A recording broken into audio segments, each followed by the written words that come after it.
Bom dia, pessoal. No nosso vídeo anterior nós partimos da forma integral da lei de Gauss e, aplicando o teorema da divergência, nós a escrevemos na sua forma diferencial, forma usual esta que nós costumamos vê-la como uma das 4 equações de Maxwell. No vídeo de hoje nós vamos estender essa ideia da lei de Gauss para o campo magnético. Mas antes disso nós precisamos discutir um pouco mais a questão do significado físico da divergência de um campo vetorial. Considerando uma função vetorial f, o divergente desta função em um dado ponto P do espaço tem 3 possíveis resultados. O primeiro deles é divergente de f positivo, ou seja, maior do que zero. Qual o significado disso? Bom, neste caso, esse ponto P ele atua como sendo uma fonte de linhas de campo. Por quê? Porque linhas do campo F surgem a partir deste ponto. Então tem uma representação aqui com as setas dessas linhas de campo. Uma segunda possibilidade é divergente de F ser negativo, menor do que zero. Neste caso, esse ponto vai atuar como um sumidouro. As linhas de campo chegam nele e desaparecem.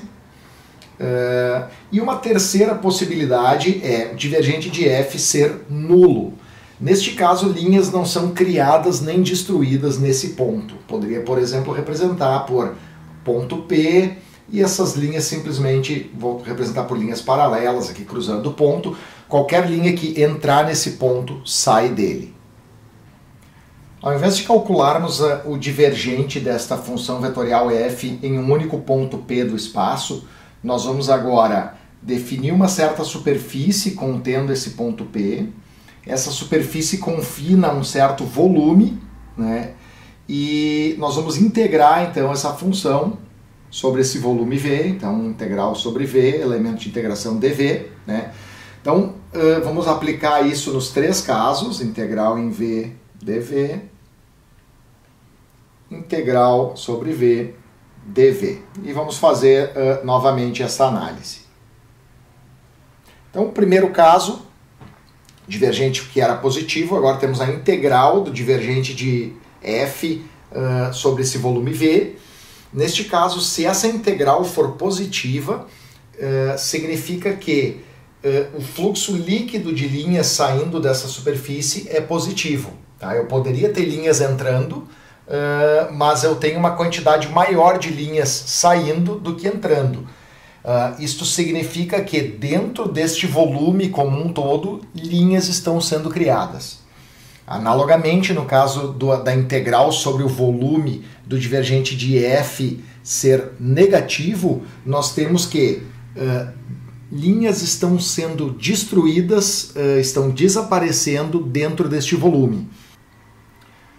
Caso a integral volumétrica do divergente de F seja nula, nós podemos pensar que o número total de linhas que entram neste volume é igual ao número total de linhas que dele saem. Se nós posicionássemos agora uma carga elétrica nesse ponto P, notem que nesse primeiro caso, divergente de F maior que zero, nós poderíamos colocar nesse ponto uma carga positiva, pois por convenção as linhas de campo são criadas por essa carga positiva. Nós poderíamos colocar uma carga negativa no caso do divergente de F ser negativo. Que tipo de analogia nós poderíamos fazer nesse terceiro caso, em que nós temos que a integral volumétrica desse divergente da função f é nulo neste volume? Se nós considerarmos, por exemplo, um dipolo elétrico, que é composto por uma carga positiva e uma carga negativa, afastadas uma certa distância, nós sabemos que as linhas de campo sairão da carga positiva e entrarão na carga negativa. Então vou fazer uma representação bem simplificada aqui de como são as linhas de carga no caso de um dipolo, mas será uma coisa similar a isso que eu estou desenhando aqui, certo? E então, se eu desenhar uma superfície S contendo esse dipolo, nesse caso, cada linha que sai da carga positiva e cruza essa superfície acaba entrando nela, né, na carga negativa. de tal forma que o número de linhas que saem da superfície S é igual ao número de linhas que nela entram. Desse modo, caso a superfície S contenha o dipolo, ou seja, o conjunto de cargas positiva e negativa, notem que o número de linhas que sai é igual ao número de linhas que entra e, portanto, a integral volumétrica do divergente do campo elétrico dentro deste volume confinado pela superfície S será nulo. Aqui convém observar também que, se nós lembrarmos do lado direito da igualdade da lei de Gauss, essa integral de volume deveria resultar na carga líquida dentro dessa superfície. Notem que neste caso a nossa carga total, a carga interna dentro da superfície, será Q menos Q, que é igual a zero. Então, de fato, isso reflete, esse balanço entre o número de linhas que saem e entram, reflete o fato de que a carga líquida dentro da superfície é nula. Chegamos então no ponto principal desta aula, que é aplicarmos a lei de Gauss ao campo magnético e com isso obtermos mais uma das 4 equações de Maxwell. Eu tenho aqui uma figura representando um ímã permanente com seus polos norte e sul, e temos as linhas de campo magnético que saem do polo norte e entram no polo sul. Notem que essa configuração lembra muito a configuração de um dipolo elétrico que nós acabamos de ver. Escrevendo então a lei de Gauss para o campo magnético, integral de superfície do campo magnético escalar um certo vetor elemento de área dA, isso deveria ser igual a uma certa constante vezes uma carga magnética, né, que gera esse campo.